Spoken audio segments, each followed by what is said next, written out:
के रे हो यो गाइस आज चाहिँ हामी यहाँ बिरपारा पारा गएको छ मम्मी र म हैन अन्त हेर्नु होला पारा कस्तो छ दामी स्कुटी सर्भिसिङ गर्न आएको थियो हैन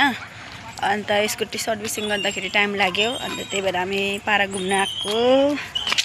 मेरो साथी चाहिँ को छ भन्दाखेरि मेरो मम्मी छ हैन पारा हामी दुईजना घुम्न आएको आमा छोरी मम्मी तपाईलाई पारा कस्तो लाग्यो ठिकै लाग्यो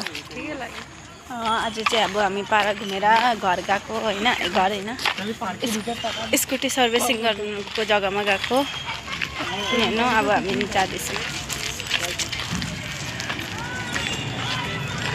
अब हामी निक्लिसकेको पार्कबाट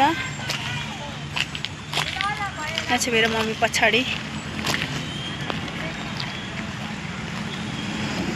अब चाहिँ हामी निक्लेको बाहिर हेर्नु होला